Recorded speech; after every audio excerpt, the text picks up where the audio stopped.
All right, everyone. I have a really compelling question. Where are the games in the Games Workshop annual report? I'm doing this particular series, so I'm going to be upfront and personal, just upfront and say there's going to be a lot of very dry business talk to talk about here. But I think it's important to talk about this because going through the annual report, this is really when we're getting to a lot of things about the nuts and bolts of this business. And the nuts and bolts of the business is really the reason that Games Workshop exists as a company. They aren't here, as some sort of charity, which is not a bad thing. They're here to make a profit and to sell models. And all that sort of impacts the experience of their customers.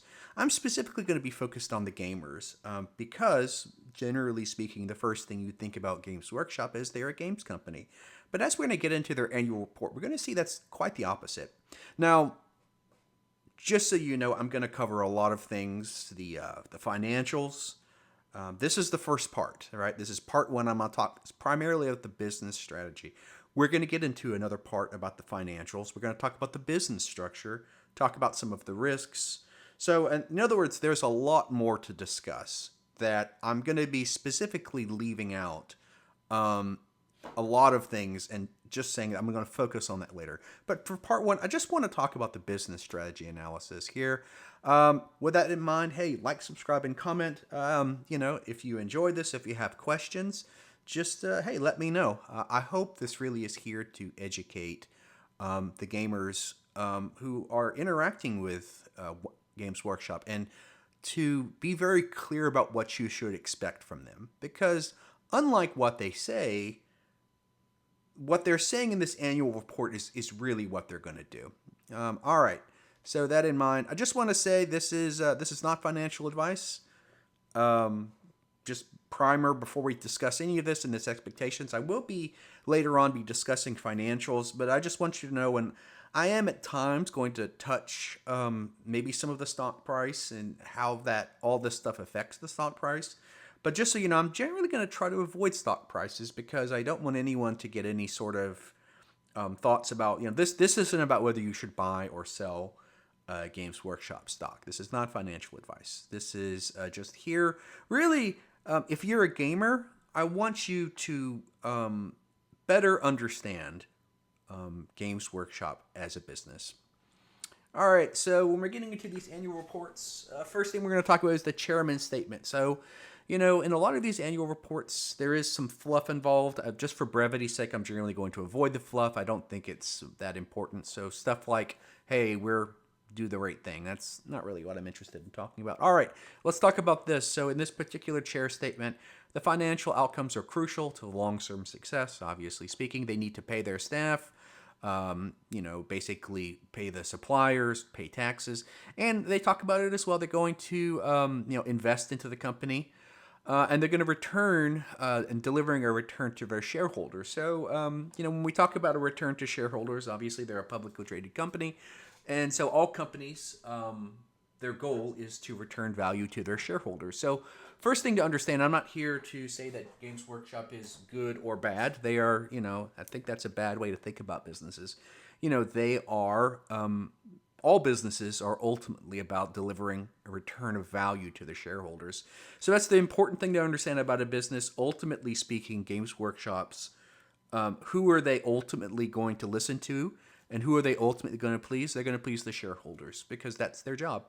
For Games Workshop, we'll get into the financials later. They're primarily going to do this through dividends, right? So we do know that there's a lot of different strategies about how to, quote, please shareholders.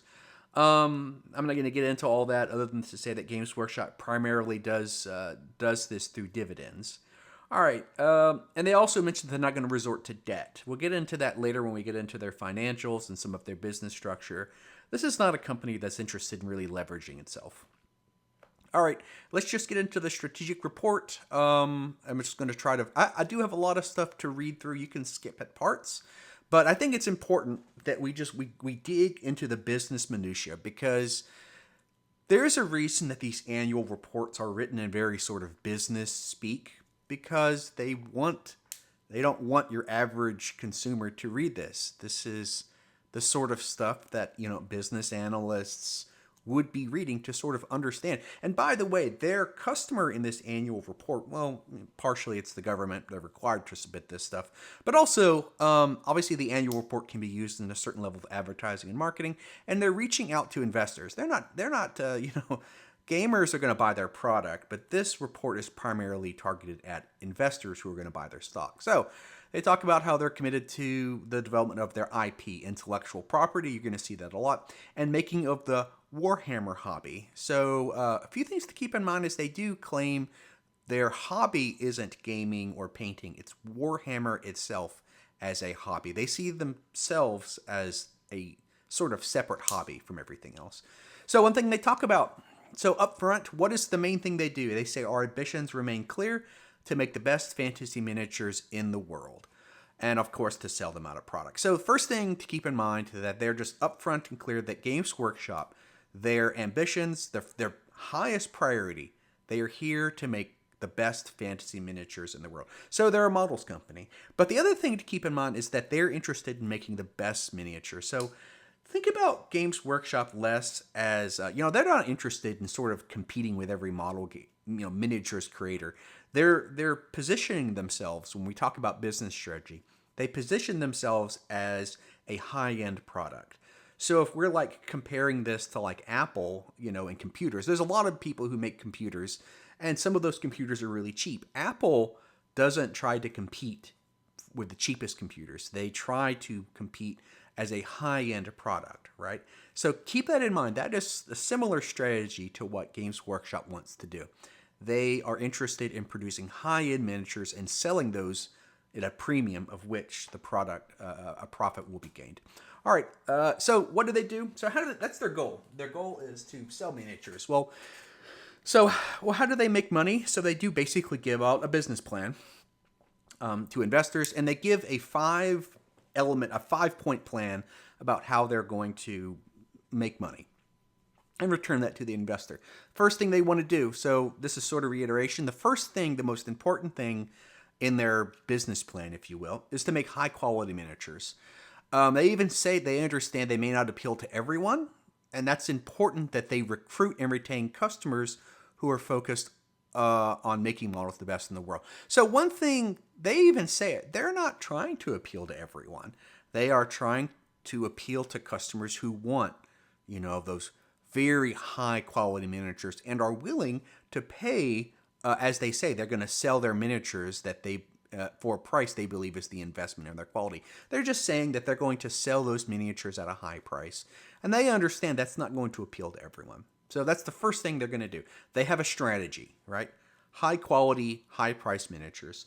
The second element, they want to make fantasy miniatures based, so it's not just miniatures, but they're going to also create this, they're going to put these miniatures in these endless imaginary world. So this is, they want to have control over the imagery and styles they use, and the ownership of the IP. So the IP is the other big thing that they are focused on. So one thing they talk about, aside from the core business, their core business is selling models, they're constantly looking to grow licensing income. So this is the second element. They want to create an engaging IP. Then they want to license that out, right? So that's the second leg of their business plan. What's the third element? Obviously, they're going to be customer focused. You can take that for what it's will. Is that a little bit of fluff? That is something they make in their business plan. They want to be customer focused and obviously reach out and engage their communities.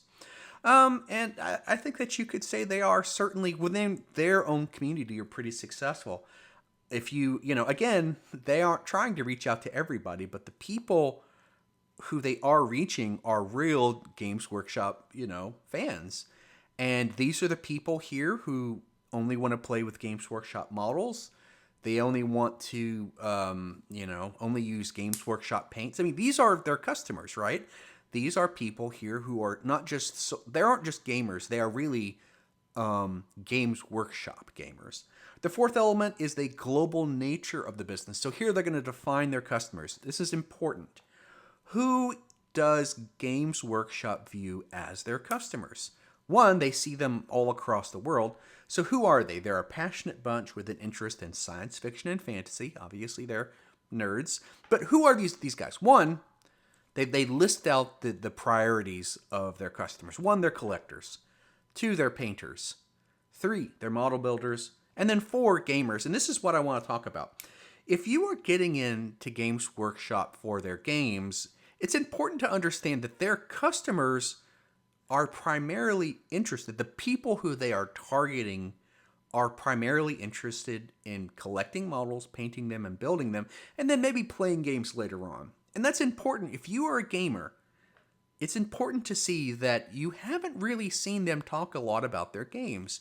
They're talking about their IP, their miniatures, and their world, and they're even defining their own customers as primarily collectors, painters, bodybuilders, gamers, and then book lovers, and much more.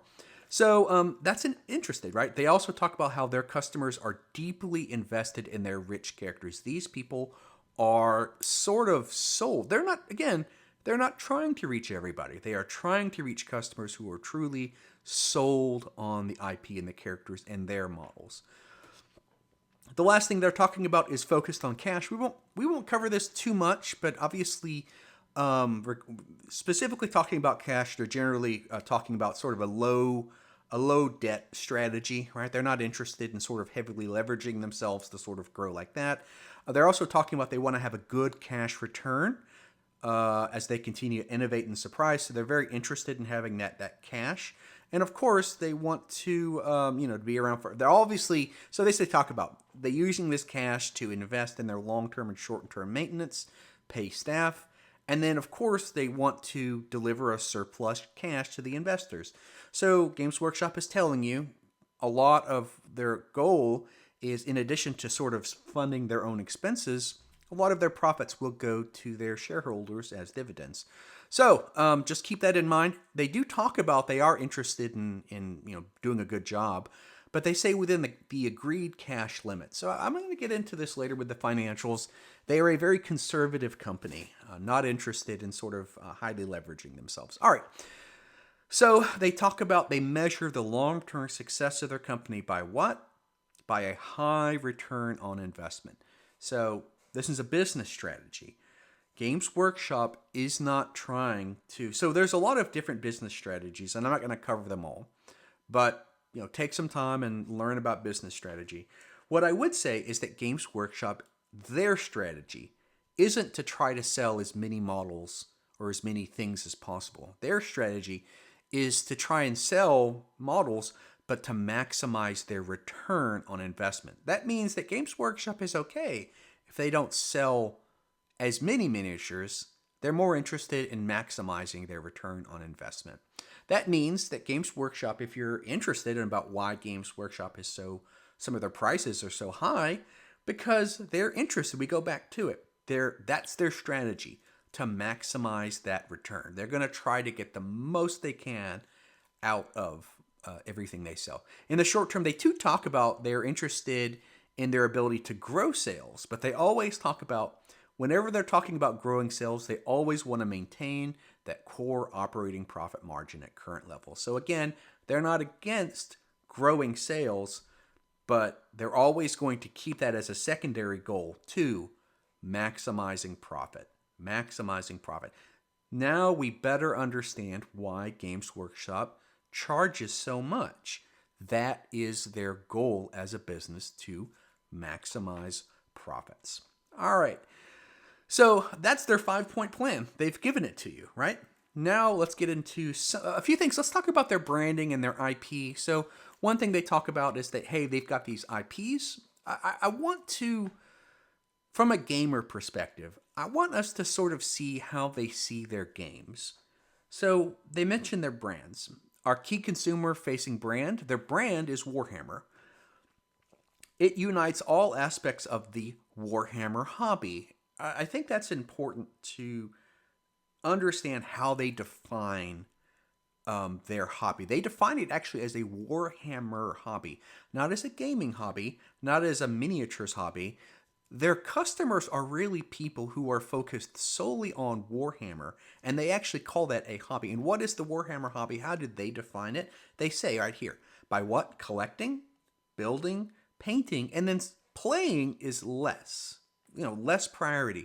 And we see this terminology constantly being saying that games and the playing is much less important than the collecting, the building, the painting. And then they mention reading, watching, gaming, etc. What in the worlds of Warhammer? So I want to talk about, from a gamer, you can see where you are prioritized. Games Workshop, if you are getting into Games Workshops in Warhammer, you are not the priority. The priority is primarily the collectors, builders, and painters.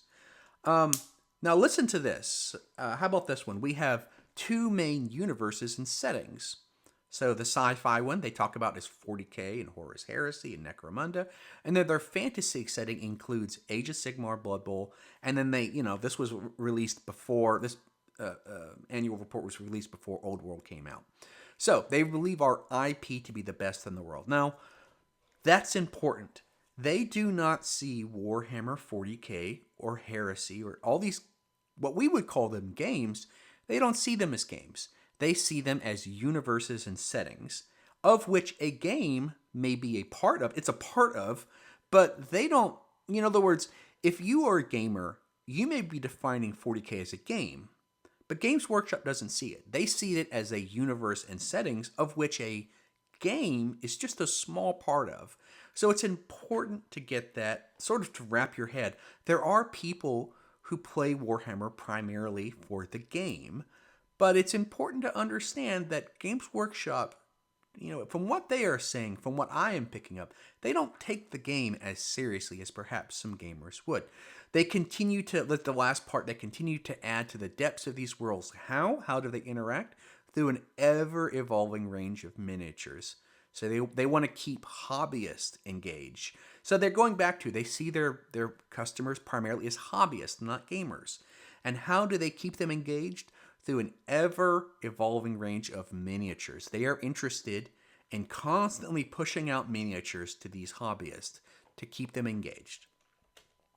All right, the next thing, just continue on with some of the brands. I am skipping through a few things. I'm trying to collect some of the more finer points together. Warhammer setting is an incredibly rich and evocative backdrops. So they've populated, they talk about how they've, created, over 30 years of these narratives. That's all great. They talk about how they want to make it easier to discover, engage, and immerse themselves in their IP, not their games, their IP. So they mentioned that a small senior team has already begun to find new partners and new ways to help us bring the worlds of Warhammer to life like never before.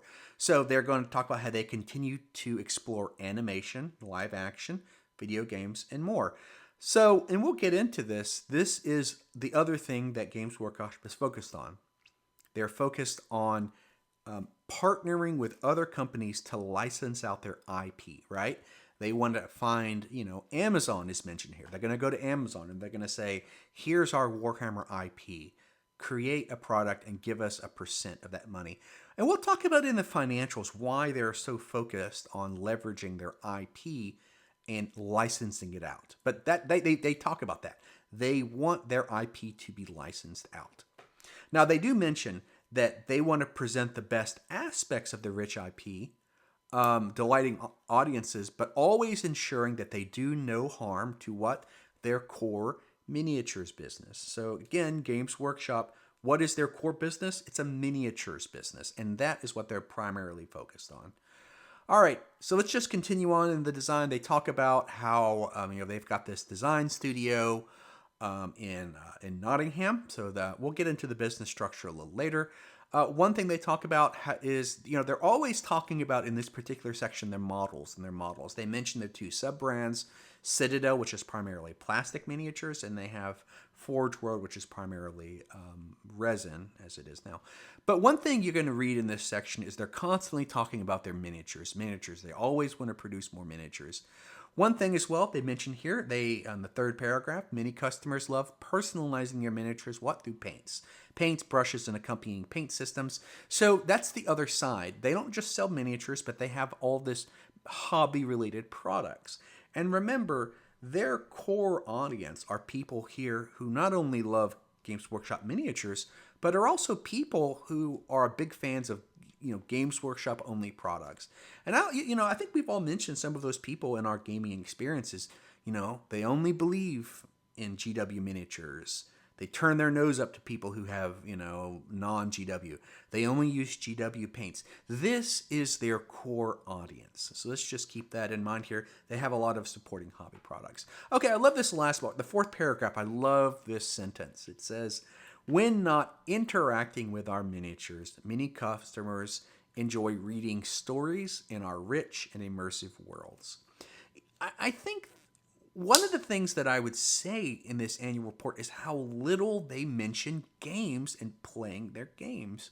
Like, they don't say that customers are playing games with the miniatures. They say they're interacting with their miniatures. Games is so far removed from their business talk.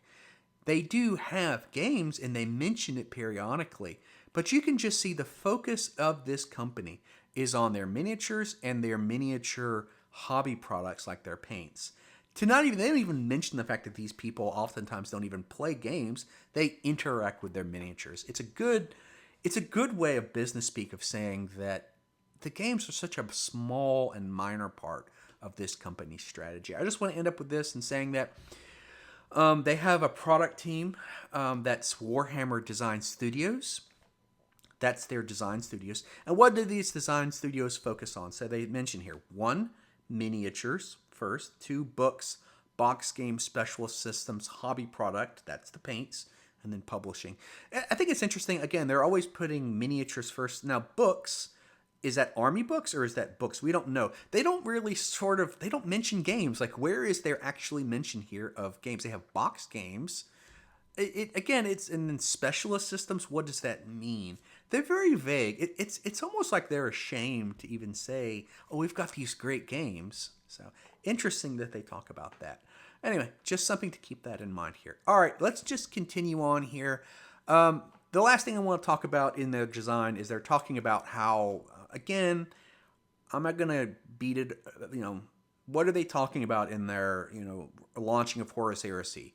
New plastic miniatures. Then in the next paragraph, they're talking about more new miniatures and a dramatic storyline, right? They even mention leading to the new Warhammer 10th edition. They don't even say game. It's just a storyline, a dramatic storyline leading into. They don't even put the word game into the Warhammer 40K. I love that. They mention 40K Sigmar. They talk about these games, Lord of the Rings. They go one thing. So read this fifth paragraph. This is very important. We continue to scour the world for individuals who want to be part of what? Making the best fantasy miniatures in the world. So who are the people, the designers and the creatives that they're scouring the world for? It's primarily model creators and miniatures creators. It's interesting that they don't scour the world for the best game designers. The people that they are really reaching out to and scout, like they went to South America to get some designers. They want the best miniatures creators. So keep that in mind. That's where their priority is, not in game development. They aren't scouring the world for the best game developers. So let's talk about KPIs. KPIs, boring business data, but KPIs are so important because a company's KPIs, especially their financial KPIs, that is what they're going to do. It doesn't matter what they're posting on their websites and what they say. These financial indicators, these KPI, key performance indicators, this is going to tell you how they're going to act. So what's their first most important financial indicator? 1, monthly year-to-date core business sales growth by channel. Their core business is their miniatures. That's the first thing they're going to focus on.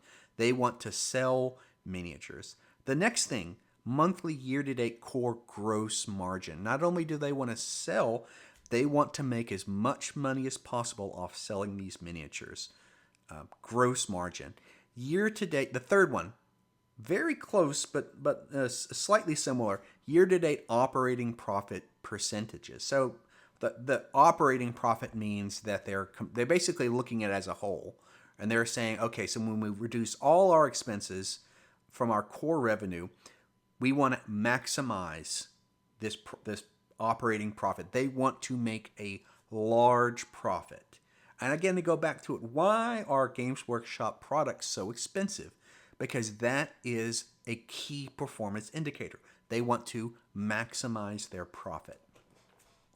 All right, just continuing on. So this is just the next page. We'll talk about their other key performance indicators. One, again, going back to profit, monthly year-to-date core operating profit. So the first one is a profit percent. Now they say core operating profit. Core operating profit is the core business. The core business is model sales. So they have profit as a whole, but then their next one is specifically a KPI is they're maximizing the profit on model sales. So that's something to keep in mind.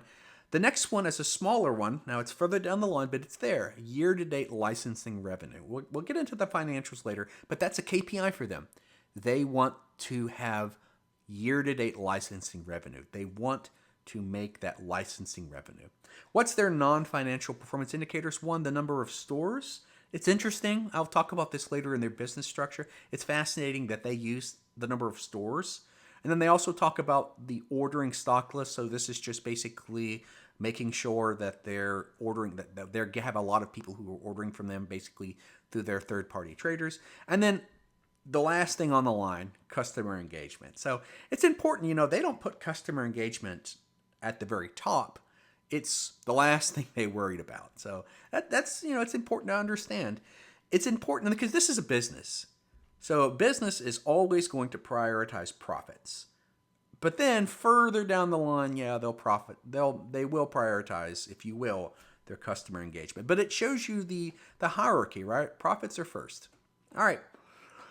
Licensing business. So they get into a little bit of their licensing business, and what they basically say that they've moved their management of their IP, their licensing IP, to Warhammer Studios. And they do talk about the reason they did this is they want to ensure its representation stays true to its origin. So Games Workshop, as they say, they are interested in keeping their IP true to its origins. The other thing, they talk about the strategy. Our strategy is to exploit the value of our IP beyond our core tabletop business in multiple categories. And they mention entertainment. So they say that they are negotiating with Amazon Studios, but they can't talk about it now. So they're going to update us accordingly. But they are negotiating with Amazon Studios. That's in the report. Video games, which they mentioned. And of course, they have their novels as well. So these are where they're focusing on now, right? Entertainment and video games. All right. So that's just their licensing revenue. I want to close this out and say, does this sound like Games Workshop is focusing on the quality of their games? I think that's a rhetorical question. The resounding answer is no. They are focusing on models. They are focusing on the hobby products, and they're focusing on their licensing IP. And of all these things, their strategy, we go back to it, is to maximize their profit. When we always see those price hikes, I don't know what they're saying, and maybe some of it's true. But at the end of the day, that is their goal. They want to sell you miniatures related products, and if you play the games, again, the games are such a minor part of their strategy. And as a gamer, it's important. You may love Games Workshop from a hobby perspective, but if you are primarily getting into Games Workshop for their games, I would polemicize to you that this company doesn't consider their games to be that important. Thank you so much for your time. I will continue to talk about other aspects of the annual report. Thank you.